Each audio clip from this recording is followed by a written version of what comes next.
Why didn't she invite her mum?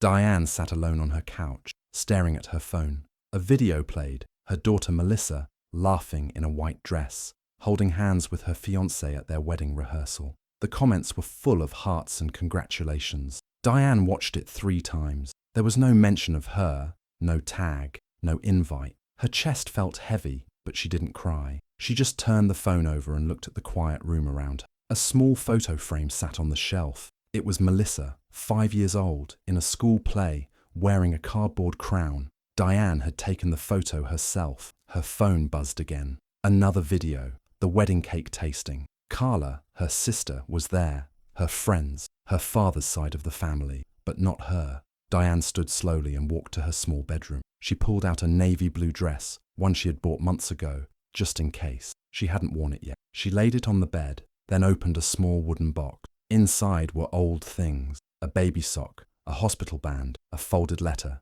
She added one more thing, a note she wrote on a torn piece of paper. I didn't always say the right things. I didn't know how, but I never stopped loving you. She closed the box, tied it with a ribbon, and placed it gently in her purse. Outside, the sun was setting. Diane put on the dress, brushed her hair, and applied a little lipstick. Her hands trembled, but she took one last look in the mirror. She should see that I showed up. She didn't tell anyone she was going. She just stepped out, locked the door, and walked into the fading light. Diane is a domestic abuse survivor. She raised Melissa alone after walking away from a violent marriage when Melissa was only 5. She didn't take anything with her except a backpack, some clothes, and her daughter. They stayed in a shelter for 2 weeks before Diane got a job cleaning hospital floors at night. From there, she worked her way up. But all those years of fear, silence, and pretending to be strong left scars. Diane wasn't warm. She didn't know how to say, I love you, without it feeling awkward. She didn't know how to hug without freezing inside. So instead, she showed love in quiet ways, packing lunches, ironing school uniforms, sitting up late waiting for Melissa to come home safe. Melissa never understood it. She wanted a mother who smiled, who hugged her, who listened to music in the kitchen. Diane wasn't that. She was tired. She was practical. She was always one step away from breaking down, though no one ever saw. Carla, Diane's younger sister, lived nearby and had always been the opposite. Loud, fun, generous. She'd take Melissa shopping, buy her makeup, laugh at Diane behind her back. Your mum's a bit too serious, she'd say. But don't worry, you've got me. Over time, Carla became the one Melissa turned to. She made jokes out of Diane's silence, called her cold, said she didn't know how to be a mother. Diane never fought back. She thought maybe they were right. By the time Melissa was a teenager, Diane barely heard Mom. She became her, even in her own home. When Melissa was hurt, she called Carla. When she graduated college, Diane sat in the back row alone, clapping quietly, while Carla took photos up front. Now, Diane worked night shifts as a nurse at a small clinic. She lived in a 1-bedroom apartment with an old brown sofa and faded curtains. Every year, on Melissa's birthday, she sent a text. Happy birthday, sweetheart. I hope you're doing well. Melissa never replied, not even once. Still, Diane kept every card Melissa had ever made her. Crayon drawings, stick figures, a pink paper heart that said, I love Mommy from 2nd grade. They were all tucked in a box under her bed. Sometimes after a long shift, she'd take them out, run her fingers over the paper, and try to remember what her daughter's laugh used to sound like. When people asked if she had any children, she always said yes. My daughter's doing well. She's getting married soon. She said it with a smile, even though her heart ached when she said it. She would never tell them she wasn't invited. She would never admit how distant things had become. She knew Melissa was close to Carla. That was okay. Diane had convinced herself that maybe it was better that way. At least Melissa had someone. But the truth was harder to carry at night, when the house was quiet and no one was asking for anything. Deep down, Diane wanted a second chance. She dreamed of a day when Melissa would knock on her door and say, I understand now. She imagined holding her daughter's hand again, even just for a minute. She prayed for that moment every night. At work, Diane didn't talk much. She was kind but distant. The younger nurses called her quiet but sharp. She did her job, clocked out, and went home to silence. No one asked where she went after hours. She never brought it up. One night, during her break, she opened her phone and scrolled through Melissa's profile. Every picture showed a happy life. Smiling selfies with Brian, her fiancé, engagement party clips, and pre-wedding countdown. Carla was in nearly every photo. Diane wasn't in any of them. One post hit her harder than the rest.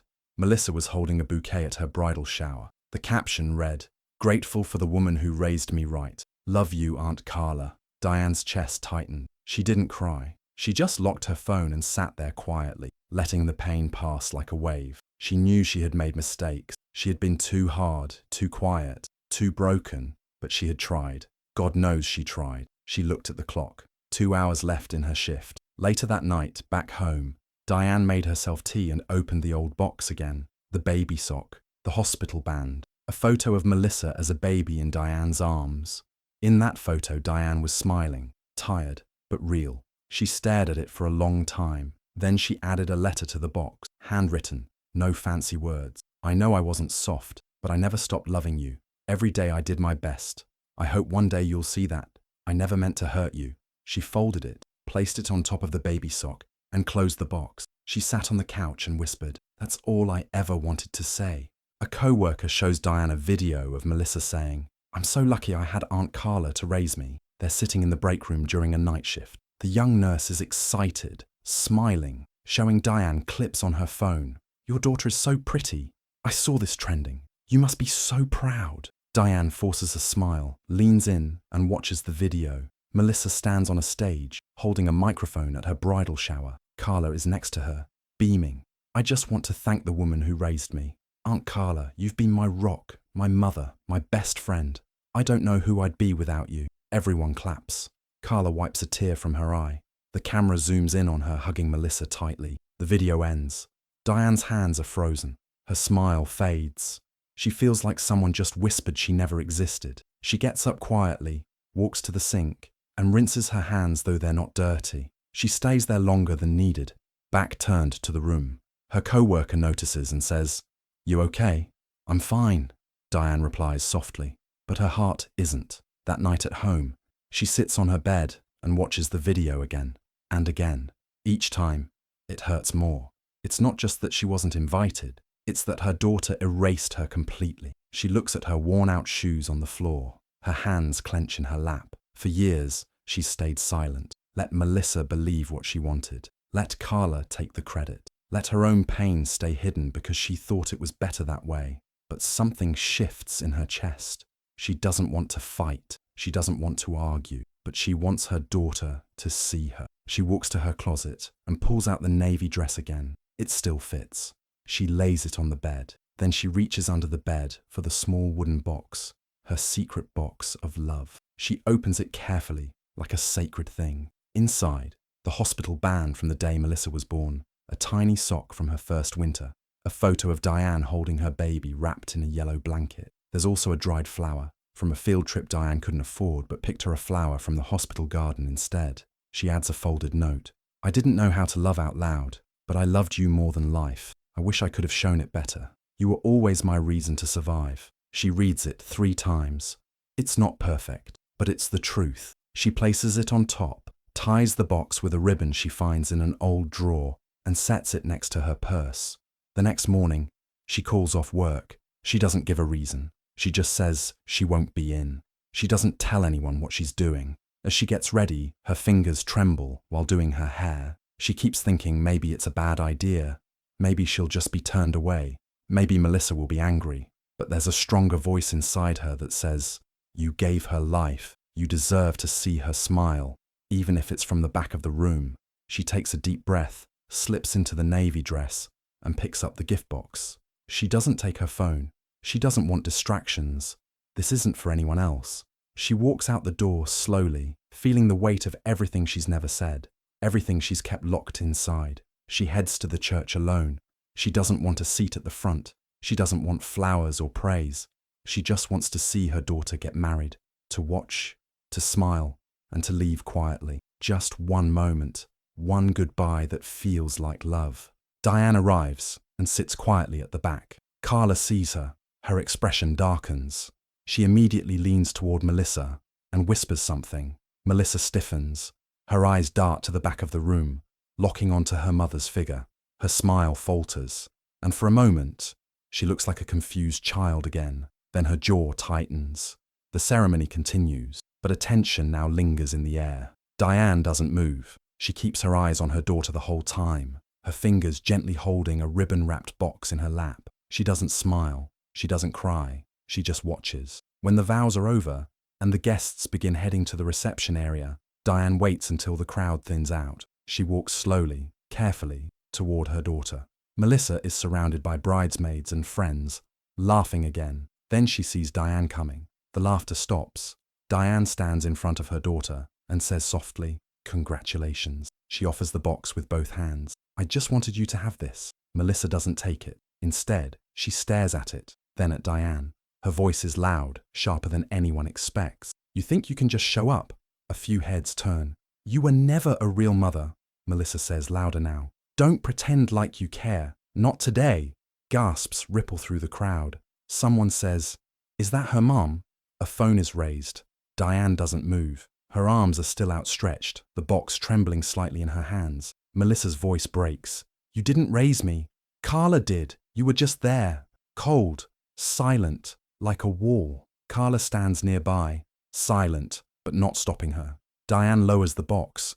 Her lips part like she wants to say something, to defend herself, to explain, to beg, but nothing comes out.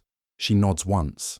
Then, without a word, she turns and walks out. The guests stand in stunned silence. No music plays. No one chases her. Outside, the air is cool. Diane clutches the box to her chest as she walks slowly to the bus stop. Her heart pounds hard in her chest, but she keeps going, one step at a time, tears slipping silently down her cheeks. When she gets home, the apartment is quiet. She sets the gift box on her table, sits down, and puts her head in her hands. Her breathing is shallow. There's a tightness in her chest. She thinks maybe it's just stress. Maybe sleep will help. She lies down on the couch, fully dressed, and closes her eyes. That night, she dies of a heart attack. No one is there. No one hears her final breath. The next morning, her body is found by a neighbor who heard her alarm going off for hours and came to check. Her phone lies untouched. The box is still on the table, unopened. The letter inside waits in silence. Melissa receives a call. Shock. Silence. She rushes to Diane's place, finds the door slightly ajar. She pushes it open slowly. "Mum." Her voice is soft, uncertain, almost like she's afraid to be heard. No response. She steps inside and sees the lights still on, the air still, the smell of cold tea. And then she sees her mother. Diane is lying peacefully on the couch, like she just fell asleep, one arm across her chest, the other limp at her side. Her eyes are closed, but something about the stillness tells Melissa everything she needs to know. "No," Melissa whispers. Her knees give out, and she falls to the floor beside the couch. For a moment, she just sits there, her body shaking, lips trembling. Her mind is blank with disbelief. Then she notices the small box on the table. The ribbon has been untied. The lid is off. Inside are neatly placed keepsakes. The baby sock, the hospital band, the old photo of Diane holding her in a yellow blanket. There's a folded letter on top. Hands trembling, Melissa opens it. "I didn't know how to love out loud, but I loved you more than life. I wish I could have shown it better. You were always my reason to survive." That's all it says. Just those few lines. Melissa's vision blurs with tears. Her chest heaves. A sound escapes her. Raw. Broken. "She did love me," she sobs. "I just didn't see it." She begins to look through the rest of the box. One by one, she finds the birthday cards Diane wrote every year, unsent, all handwritten, all dated. Every year, a new message. "Happy 16th, sweetheart. I'm so proud of you. Happy 21st. I hope this is your best year yet. Happy 25th. I miss you every day. Love, Mom." Each card hits harder than the last. Melissa presses them to her chest, like she's trying to bring back time, to take back her words, to hold her mother one more time. She remembers the way she screamed at her, the words she spat in public, the look on Diane's face when she said, "You were never a real mother." Melissa cries harder. Her hands tremble as she gathers the cards and the photo and presses her forehead to the couch where Diane's hand rests still and cold. "I'm sorry," she whispers. "I'm so sorry." She looks around the room, small, plain, filled with quiet signs of a woman who lived with pain but never stopped loving. A framed photo of Melissa as a child sits on the shelf, an old lunchbox she once used, a faded drawing still pinned to the fridge. Melissa's handwriting at age 7. Best mom. She'd forgotten that drawing, forgotten that once she did love her mother. Now it's too late. The grief doesn't come in waves. It crashes all at once. A lifetime of misunderstandings, harsh words, silence, and cold distance. None of it can be fixed now. She curls into a ball on the floor, surrounded by the things her mother saved, the love her mother showed in secret. She cries until her throat is sore and her voice is gone. There's no one to blame. Not Carla, not Diane, only herself. And in that moment, Melissa knows some things can't be undone, only remembered, only carried. Melissa cuts ties with Carla. The conversation is short, cold. I don't blame you for everything, Melissa says. But I see now. You made it easy for me to turn away from her.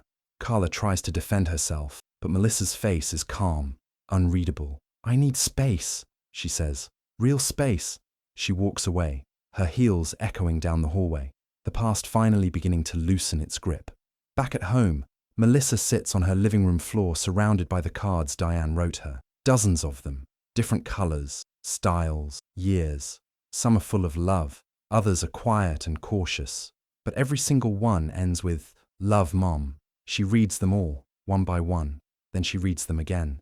She begins to see her mother as someone more than just cold. She sees a woman who was hurt, who tried, who never stopped caring, even when she was pushed away. She signs up for a trauma support group.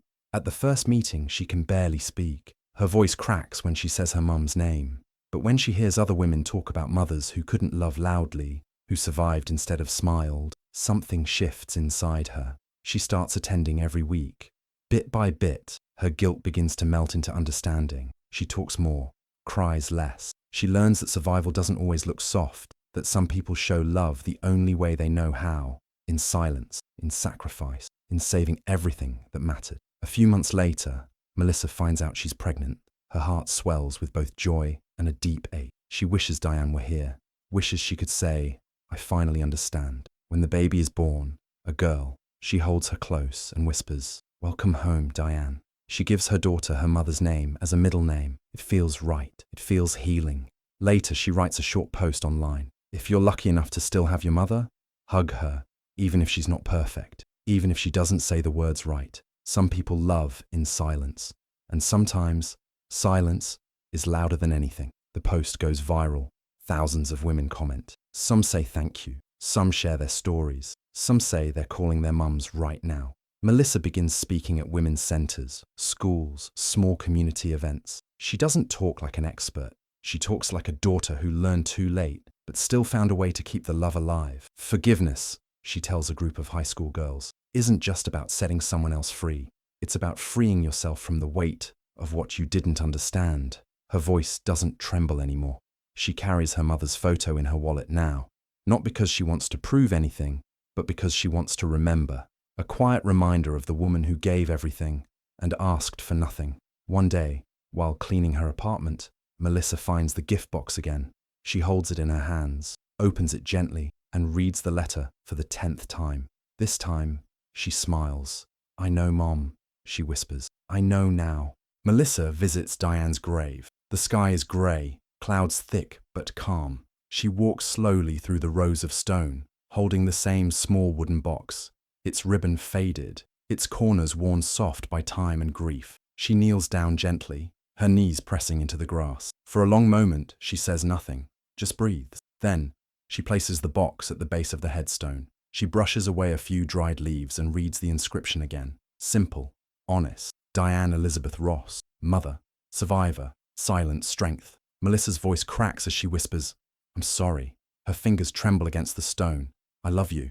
Her eyes close. A tear falls, then another. "I was just too angry to understand." She presses her forehead to the gravestone. The sob rises from her chest, like a wave she can't hold back anymore. She stays like that, grounded in sorrow, wrapped in memory, humbled by the weight of everything she never said. The wind begins to stir.